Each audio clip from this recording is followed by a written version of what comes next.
Presentamos a la psicóloga magíster Patricia Rojas de la Universidad de las Finisterra con la temática Humanización de la comunicación, pilar de la seguridad del paciente. Hola Patricia, bienvenida. Hola, buen día, muchas gracias por la invitación.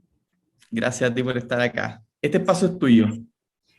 Bien, voy a compartir pantalla entonces para comenzar.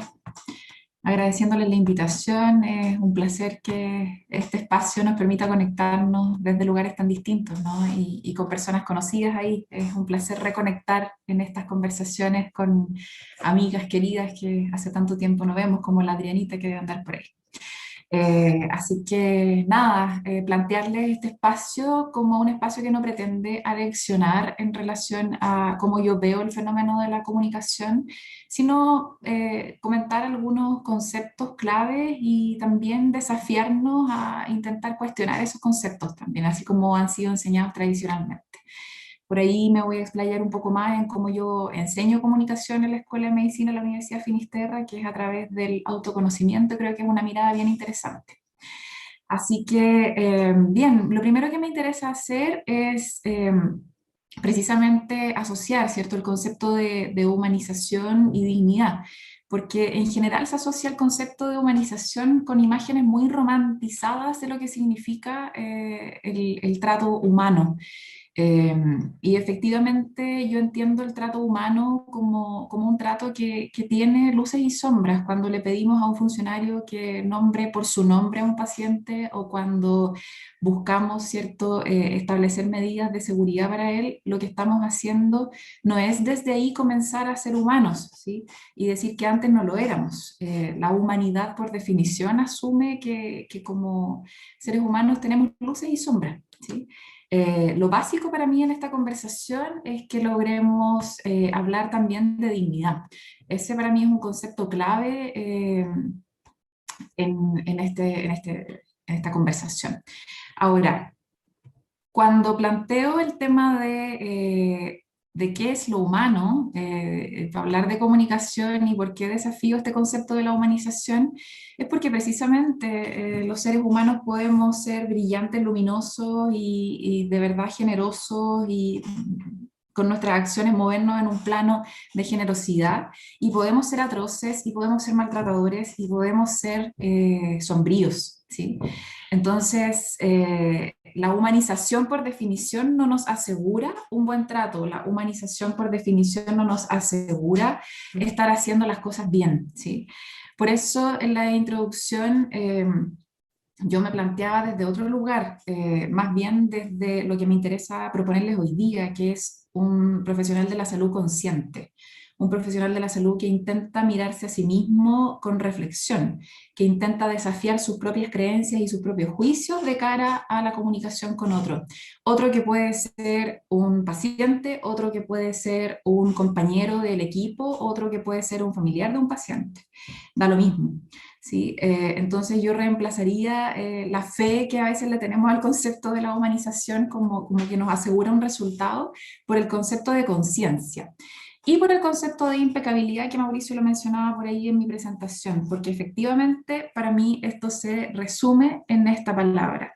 Impecabilidad en nuestras acciones. Y a partir de este concepto me gustaría introducirlo a través de un relato cortito que se llama El acróbata y su aprendiz. El cuento es bien simple y dice así: un acróbata nómada y su aprendiz, un muchachito, viajaban de pueblo en pueblo exhibiendo un número circense que consistía en que el hombre colocaba una larga escalera, subía lo más alto y luego el niño trepaba hasta sobrepasar su cuerpo y sostener su peso sobre su cabeza. Un día, el hombre le dijo al muchacho: para que no tengamos ningún accidente, cuando hagamos la demostración, tú debes de estar muy atento a mí y yo muy atento a ti. De esa forma, el número saldrá de manera correcta.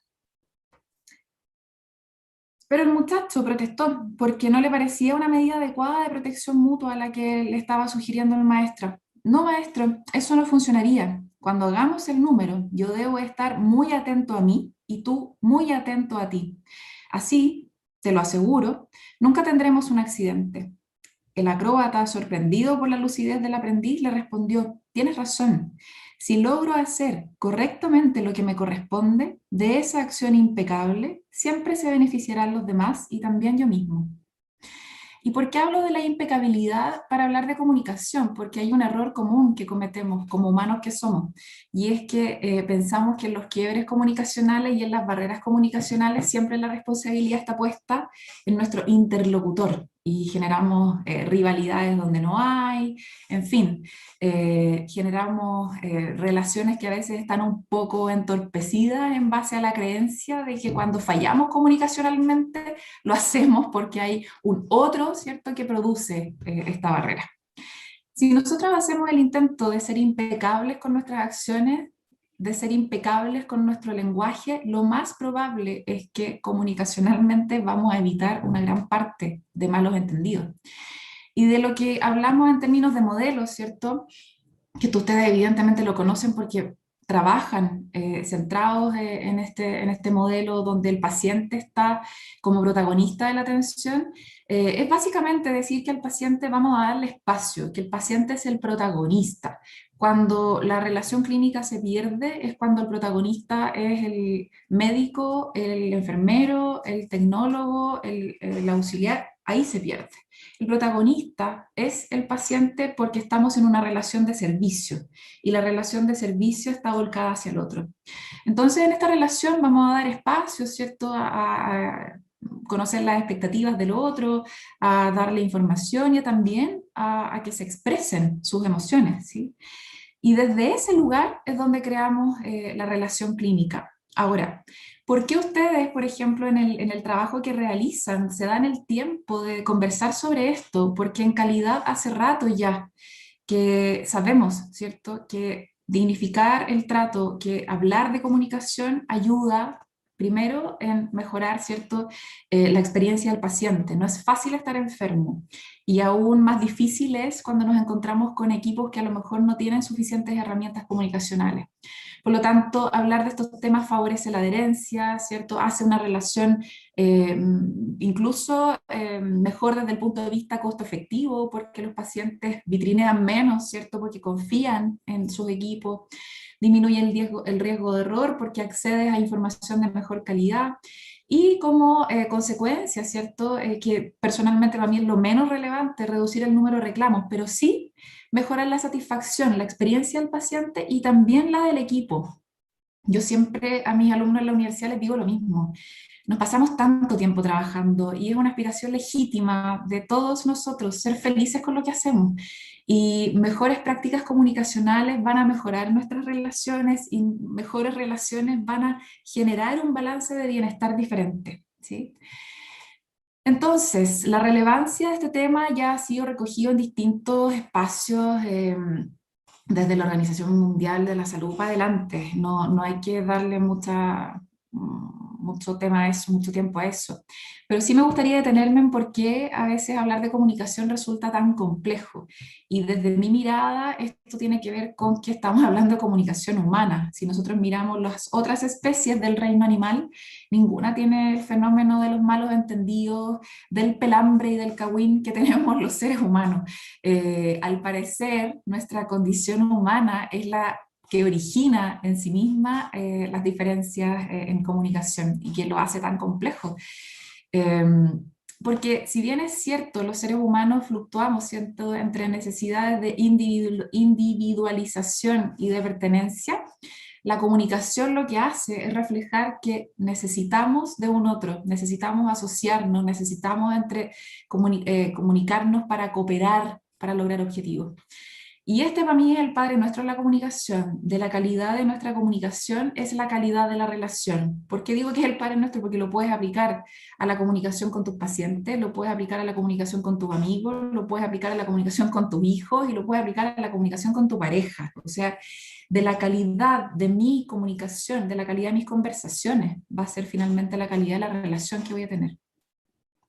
¿Y qué es lo que hacemos cuando nos comunicamos? Compartimos significados, ¿cierto?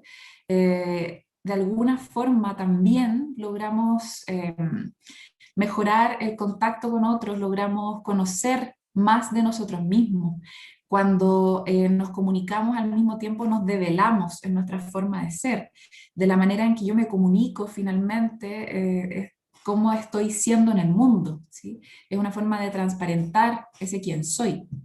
Y este concepto que está tan utilizado de comunicación efectiva y que a veces resulta un poco abstracto, lo que hace básicamente es asegurar la interacción. Antes la comunicación se veía como un concepto unidireccional. Se entrega un mensaje y ese mensaje se recibe. Eso es informar. Comunicar asume la interacción entre las personas que están en este fenómeno. Va a reducir, ¿cierto?, la innecesaria incertidumbre, porque cuando hablamos de comunicación efectiva, básicamente lo que decimos es que hay más preguntas, menos interpretación, y tenemos que tener claro cuáles son los objetivos que buscamos, ¿sí? Si no hay objetivo claro, no hay comunicación efectiva posible.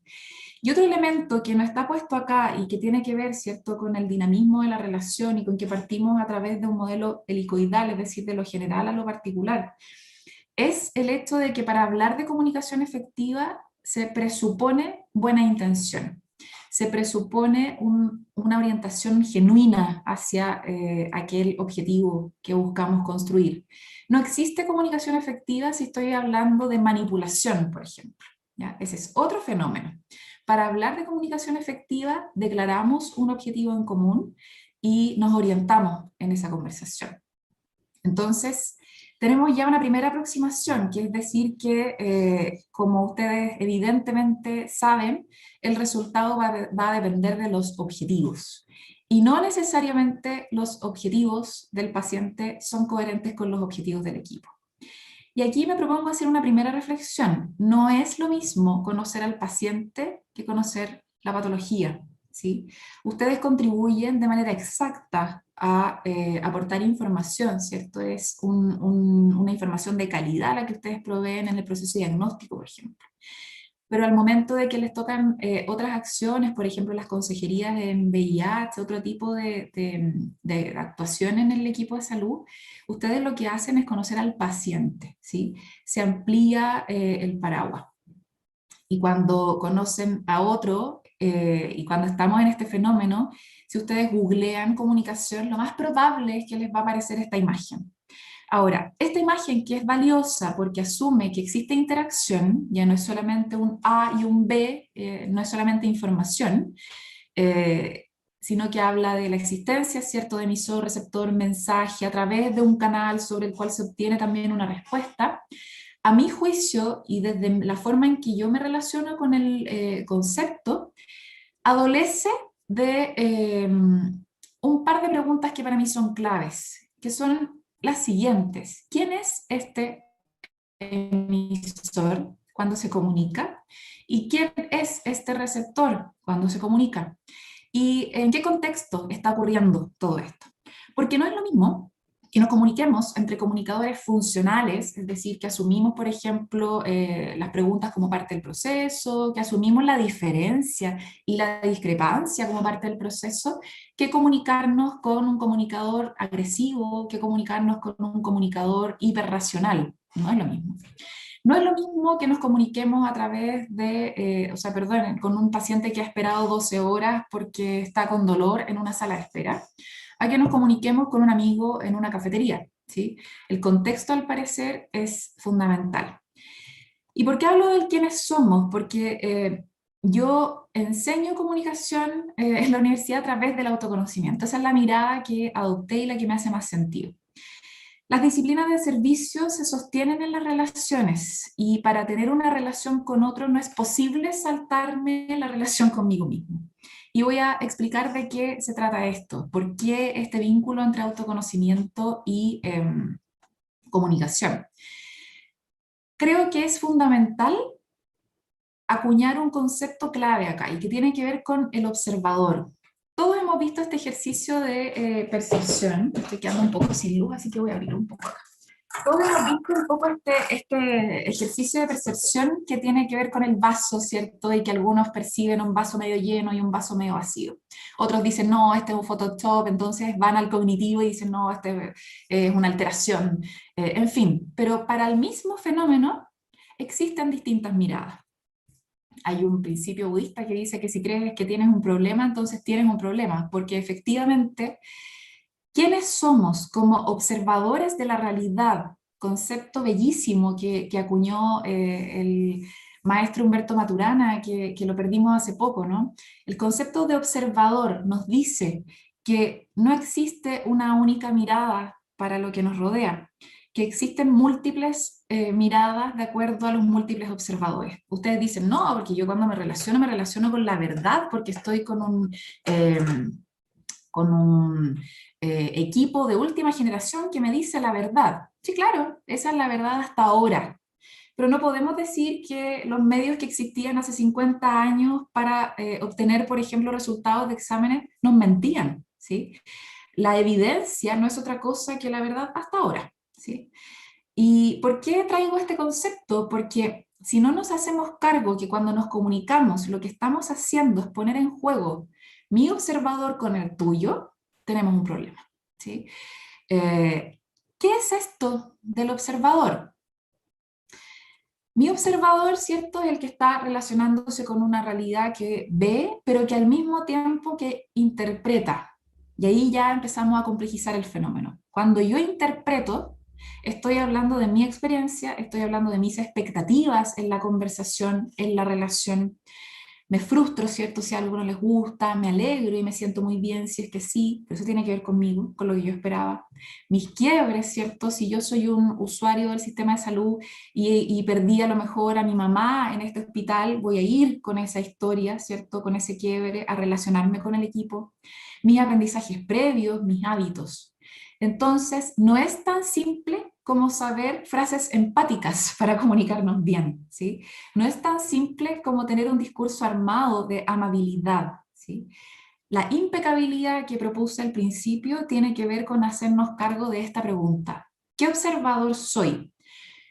Y no tengo otra forma, y voy a dejar un ratito de compartir la presentación porque quiero que me vean a mí en esta mirada. No tengo otra forma de explicarlo que con una metáfora. Cuando yo me comunico con otro, tengo que asumir que todos los seres humanos tenemos botoncitos, ¿sí? ¿A qué me refiero con botones? Por ejemplo, acá yo tengo un encendedor, ¿sí? Si yo veo este encendedor, tiene el típico sistema que tienen todos los encendedores, una cosita aquí rosa, ¿cierto? Y un botón. Si yo hago esto, ¿sí?, va a salir una llama, es lo más probable.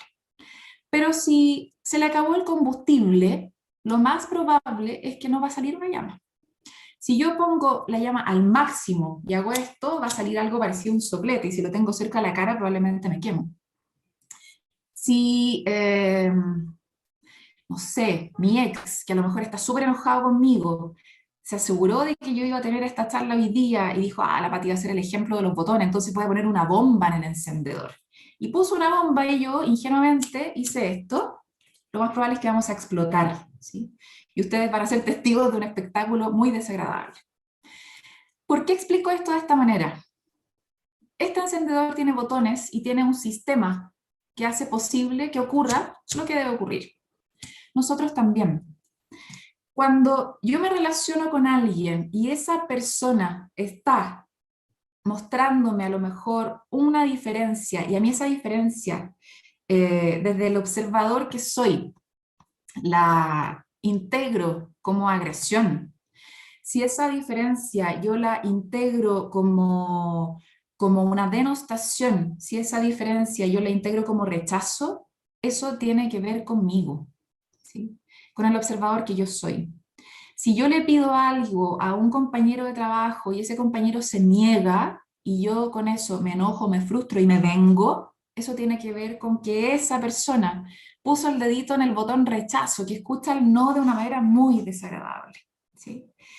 Por lo tanto, todos somos seres humanos, observadores del mundo, que nos vinculamos a través de esta capacidad de interpretación. Nuestras experiencias, expectativas, nuestros quiebres, nuestro aprendizaje y nuestros hábitos son nuestros botones. Por lo tanto, no somos comunicadores neutros. Olvidémonos de los relatos armados, de los panfletos en comunicación, ¿sí? Eso no nos sirve.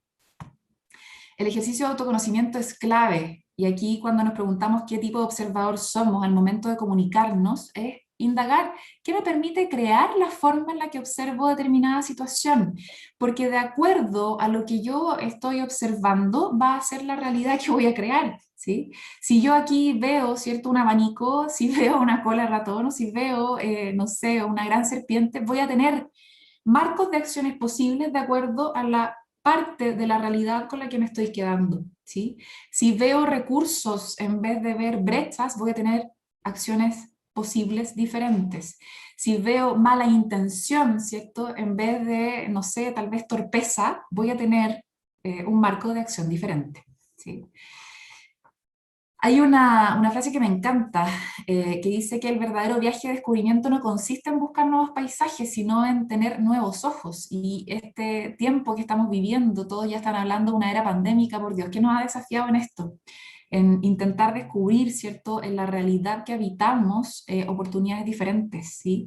En intentar centrar nuestro observador hacia lo que hay, lo que funciona, lo que tenemos, sin negar lo que falla, lo que no hay y lo que está ocurriendo hoy día, ¿sí? No decimos con esta mirada, hablemos de este positivismo tóxico que niega la existencia de lo desagradable. No, esto está ocurriendo. Pero creo que existe un potencial creativo diferente en comunicación cuando nos desafiamos en nuestro observador. ¿Y de qué manera podemos hacerlo? En base a estas preguntas, frente a una situación, la relación con un compañero, a la relación con mis propios juicios, a la relación con un paciente, ¿de qué me sirve ver esta situación a esta persona o a mí mismo de esta manera? Si yo veo al paciente a lo mejor con una patología que tiene que ver con su autocuidado, ¿de qué me sirve mirarlo como una persona negligente? ¿Sí? ¿Qué posibilidades me abre eso? ¿De qué me pierdo si lo veo así? ¿Sí? ¿Qué opciones se cierran en ese observador? ¿Y qué otras formas existen de ver esta situación? Si aceptamos que soy un observador que ve cómo puede, y yo desafío a mi observador, quiero decir básicamente que estoy desafiando mis creencias, estoy desafiando mis juicios, ¿sí? Y ahí aparecen posibilidades diferentes. Entonces, para conocer al paciente, yo voy a buscar más allá de la enfermedad, cómo percibe, ¿sí? ¿Qué tanto confía en el equipo? ¿Qué tan involucrado está? ¿Qué tan instalado en su autonomía está? Y tal vez, ¿por qué no? ¿Sí? ¿Cuáles son las determinantes sociales que impactan? En fin, distintos elementos. Y aquí me propongo desafiar el primer mito en comunicación, que es pensar que tratando al paciente como me gustaría ser tratado, tenemos resuelta la relación clínica. Ojo, porque nos acercamos a un concepto acá, y es el concepto de empatía, pero cada vez que nosotros nos relacionamos con otro, nos relacionamos desde lo que nosotros valoramos como deseable, ¿sí? Eh, por lo tanto, esa relación va a reflejar expectativas, ¿sí? El tratar al otro como me gustaría ser tratado, lo único que resuelve es que tú vas a intentar no hacer lo que no quisieras que te hagan a ti.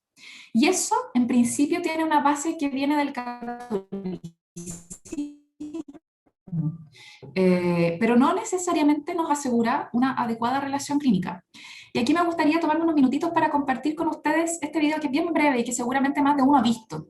Me gustaría que nos tomáramos unos minutos para ver estas imágenes.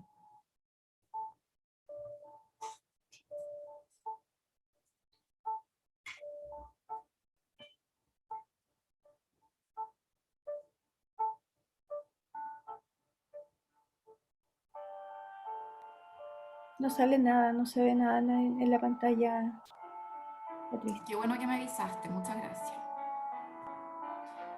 Dame 2 segundos y lo resuelvo.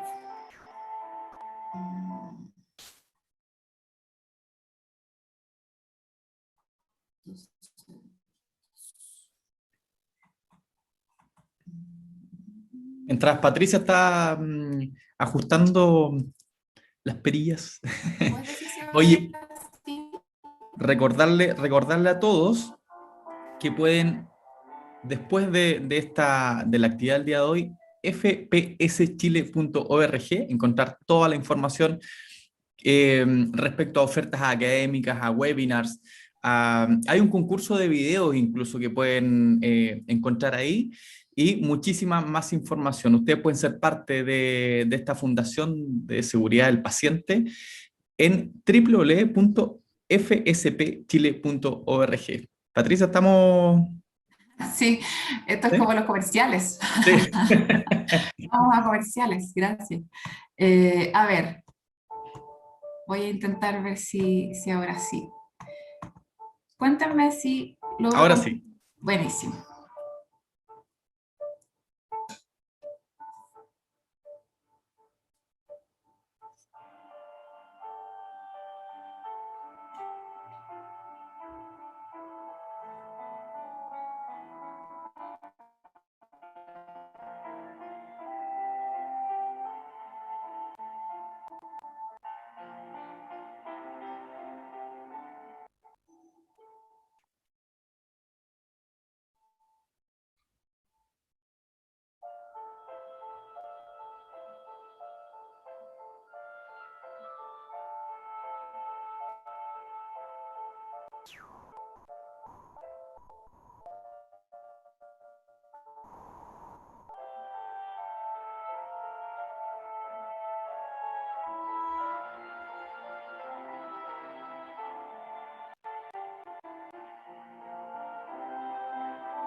Bien.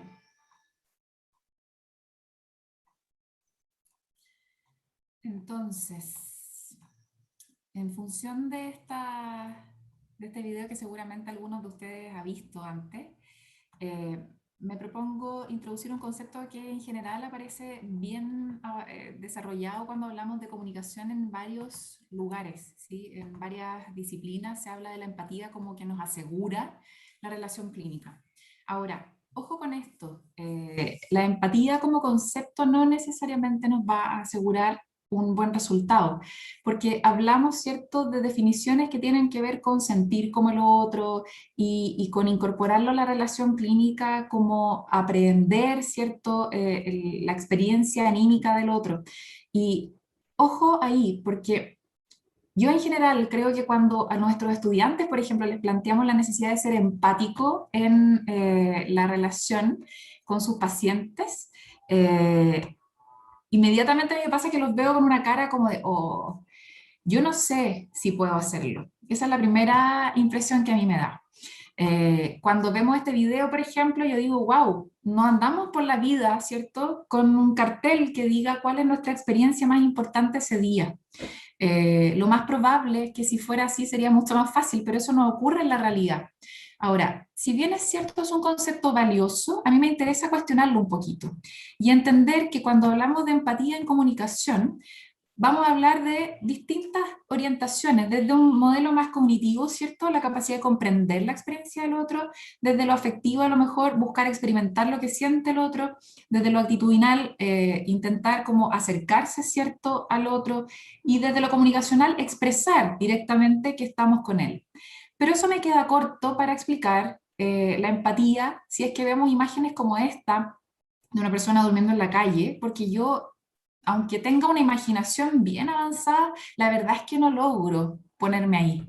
No logro sentir lo que siente esta persona, no logro conectar con la experiencia que está viviendo. Lo único que logro hacer es imaginarme cómo yo creo que actuaría en esa situación. Tampoco logro ponerme en los zapatos de un paciente que está absolutamente invadido y de un equipo de salud desgastado, porque, insisto, aunque mi imaginación sea muy avanzada, no tengo en mi repertorio de conducta y en mis recuerdos algo parecido para decir, ah, sí, yo sé lo que se siente. Entonces, ojo con esto. Cuando nosotros hacemos lo que nos gustaría que hicieran con nosotros, lo que estamos haciendo solamente es hacer lo que nos gustaría que hicieran con nosotros. Eso no necesariamente es lo que el otro necesita, ¿sí? Por eso insisto en conocer al paciente versus conocer a la patología solamente. Cuando yo hago este ejercicio, lo que tengo es un ejercicio imaginario, ¿sí? Y lo más probable es que me voy a desconectar del paciente en vez de acercarme. Ojo con esto, yo voy a tener una aproximación cognitiva, si es que lo veo así. Voy a intentar ponerme en sus zapatos, voy a imaginarme cómo sería, pero no tengo la experiencia y aunque la tuviera, no es la misma. Yo puedo decir, por ejemplo, yo sé lo que se siente perder al papá. No, yo sé lo que yo sentí cuando yo perdí a mi papá. Y si yo veo tu experiencia de pérdida con mis ojos, voy a estar con un observador sesgado, ¿sí? Vista así, por lo tanto, la empatía no es la solución. ¿Cómo es que yo propongo incorporarla en comunicación desde esta mirada de Humberto Maturana que es bellísima y que tiene que ver con cómo él entiende el amor? Y habla de aceptación, habla de validación, habla de reconocer en el otro a un legítimo otro en la convivencia.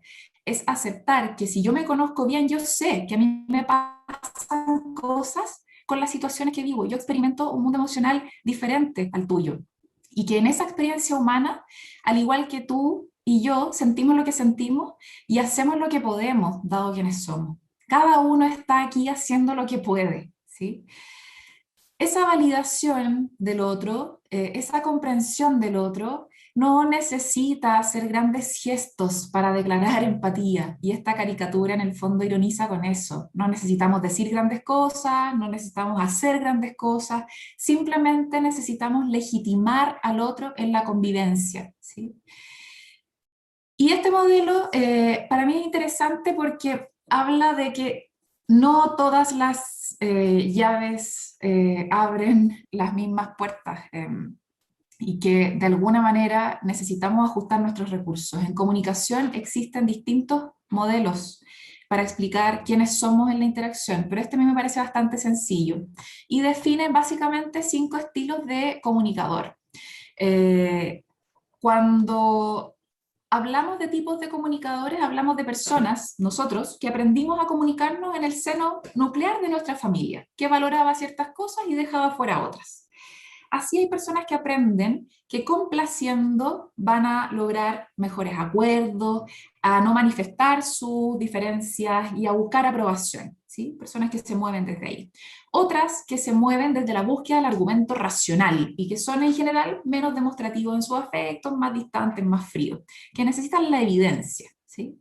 Otros que aprendieron a comunicarse en el golpe de la mesa, a decir que el que grita más fuerte es el que gana, y que va a buscar en la comunicación con otros sus fallas, y se va a mostrar superior, y va a buscar rebajarlo. Otros que al momento de relacionarse con otras personas van a desviar la atención, no van a responder, que son como los comunicadores irrelevantes.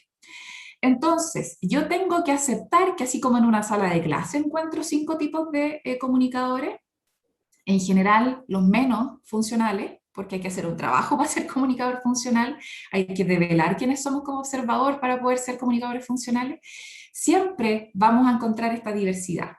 A una persona que es complaciente, yo no puedo quedarme con la tranquilidad de que si no me dice que tiene preguntas es porque no tiene preguntas, ¿sí?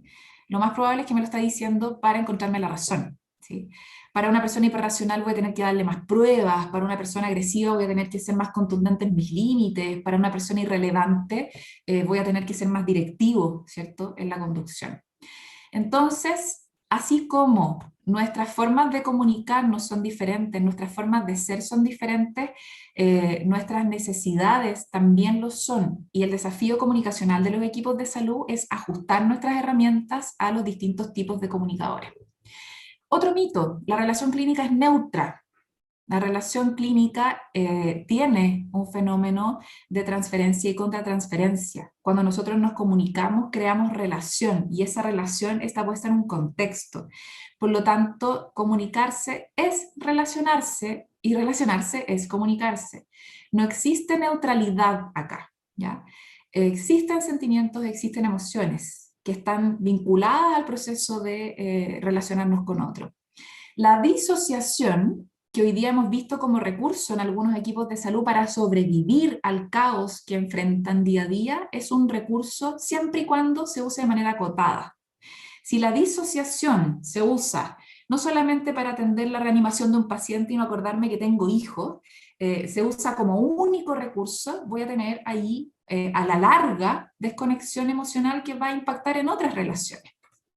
¿Ya? Entonces, no creamos esto de que la relación clínica es neutra. La relación ocurre en una dimensión humana y en una dimensión técnica.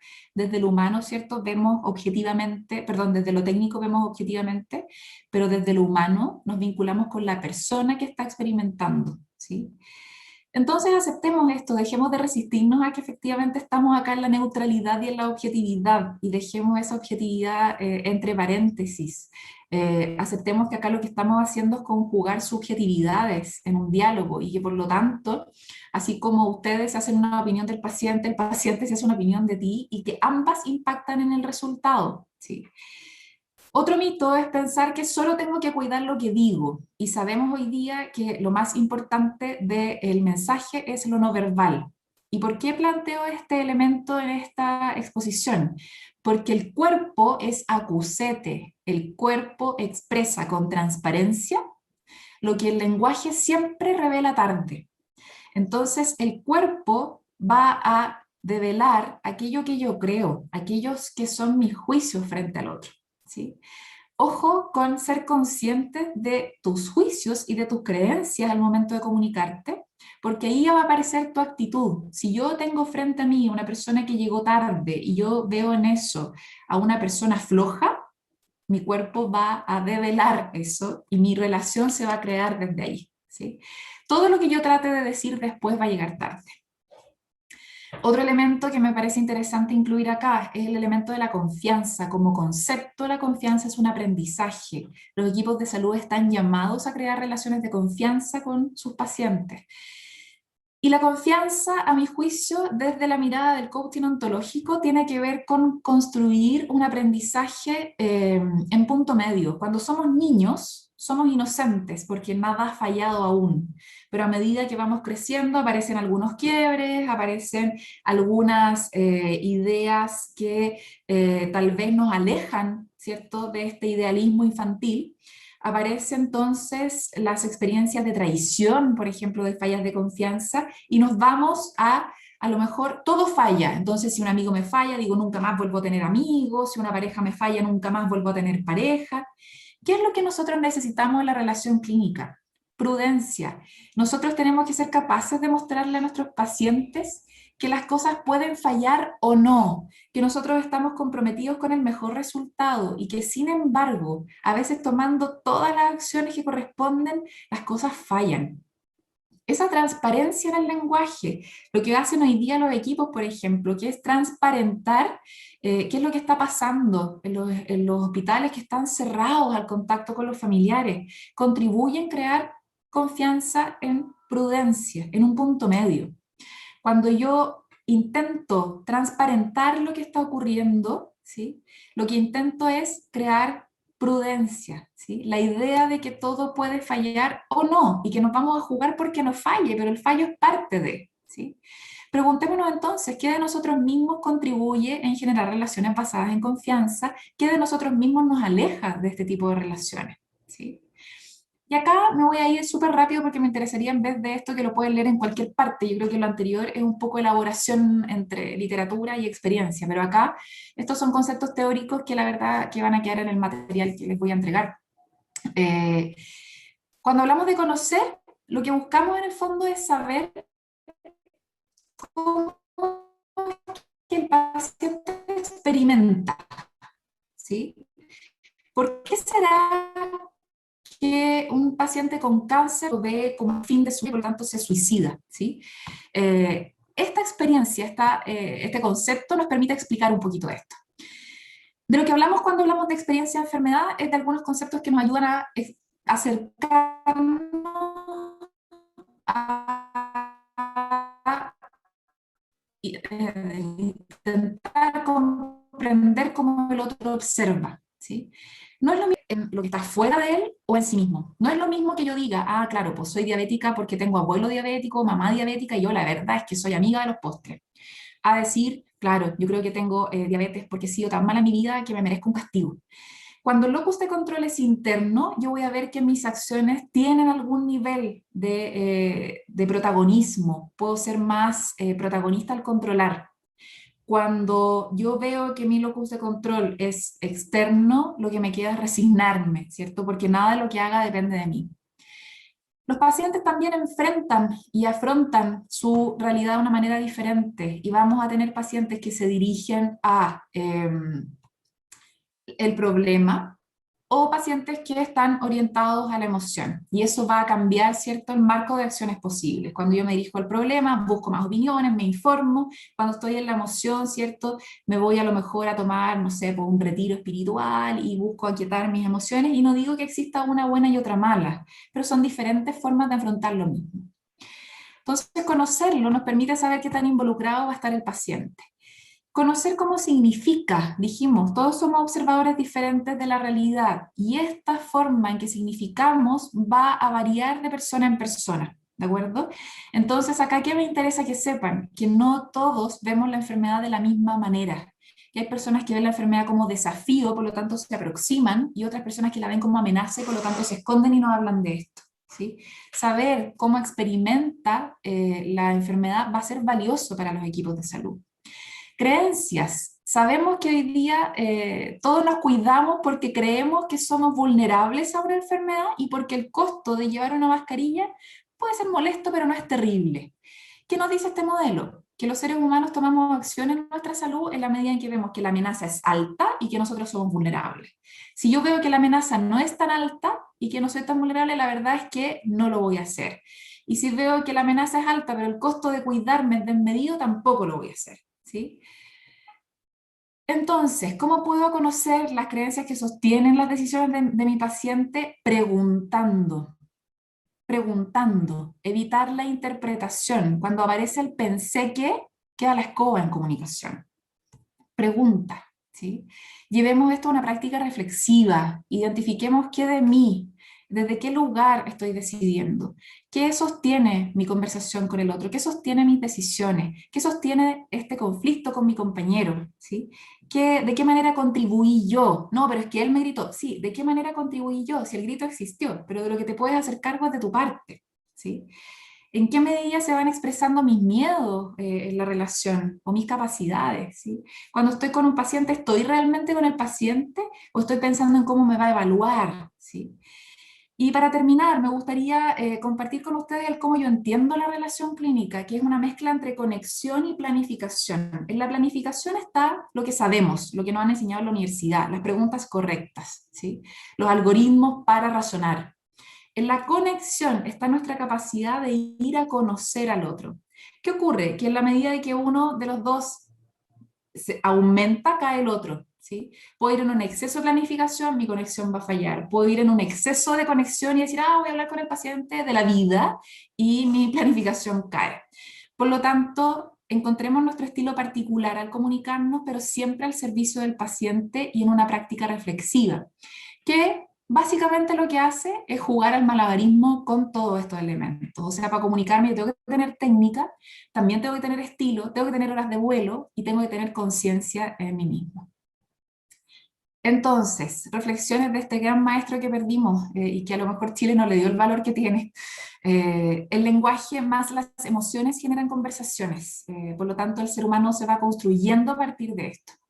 Las conversaciones ayudan a actualizar el sí mismo, es decir, yo voy confirmando y recreando quién soy a través de mis conversaciones.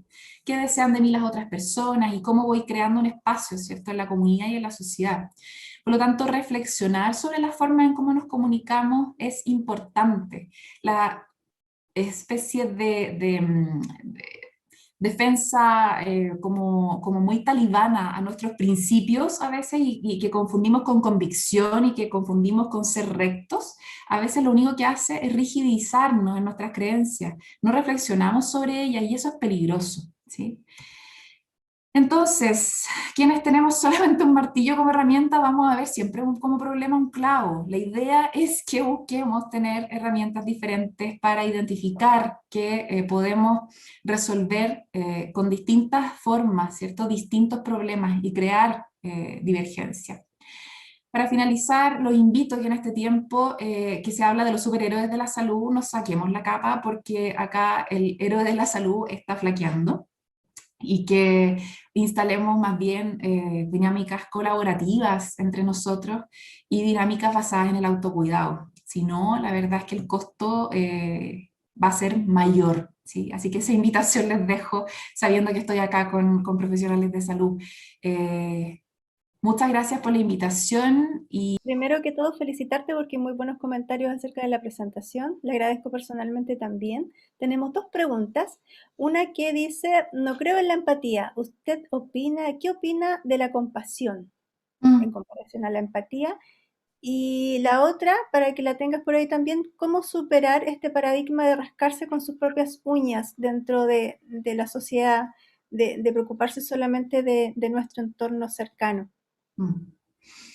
Muchas gracias por las preguntas. Efectivamente, yo soy un poco más moderada para decir que así como ponerse en los zapatos del otro, yo tampoco creo en la empatía. Yo creo que eso no existe. Yo puedo tener un ejercicio cognitivo, imaginarme, pero siempre voy a ser como yo en esa situación, ¿sí? Como yo creo que actuaría en esa situación. Y eso ya me separa en vez de acercarme, ¿sí? Entonces, si veo, no sé, a una persona que sufre por algo que para mí no es significativo, yo voy a decir, oye, pero me han pasado cosas peores, ¿sí? Vamos para arriba y me separo del otro. La compasión creo que tiene más sentido porque viene de otras corrientes, ¿cierto? Viene de las disciplinas que hoy día están tan difundidas como el tema del mindfulness, la atención plena. La compasión como base que busca la mejor versión de ti mismo de cara al otro.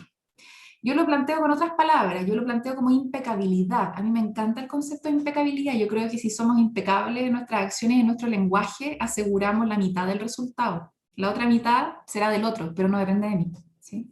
Y efectivamente, la compasión no es como desde la mirada occidental se entiende y se vincula a veces con lástima, ¿sí?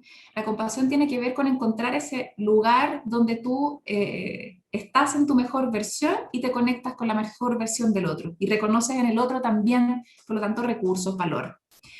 Y desde ese lugar, ¿cierto? El rascarse con las propias uñas ha sido una construcción cultural. El ser humano, desde las creencias de una sociedad más patriarcal, ha generado y ha valorado la competencia como una forma de llegar a un resultado. Pero el origen de la civilización humana no es patriarcal, es matrístico, como plantea Humberto Maturana, y eso tiene evidencia. Los seres humanos crecimos en lugares amorosos, colaborativos, bellos, que después nos fuimos convirtiendo en plaga, eso es otro cuento, y que después fuimos devastando, ese es otro cuento, pero ese es un aprendizaje. La esencia humana es colaborativa, la esencia humana busca el contacto con otro, ¿sí? Tenemos luces y sombras, pero ahí hay una decisión. ¿Qué es lo que yo pongo en juego en la relación contigo? Si son mi mejor versión o la peor, ahí hay una opción. Y yo los animo a que los equipos de salud, yo creo que son de los pocos equipos donde es tan evidente, donde no hay discusión, que esto de rascarse con las propias uñas no sirve, ¿sí? Que el resultado final en el paciente tiene que ver con lo que cada uno contribuye, aunque sea pequeño, ¿sí? Aunque sea extremadamente relevante, pero el paciente finalmente se lleva la consecuencia de nuestras acciones, ¿sí? Entonces, el rascarse con las propias uñas creo que no nos sirve. Ahora, no me puedo hacer cargo del individualismo de mi compañero, solo me puedo hacer cargo de mi colaboración. Eso es lo que podría decir al respecto.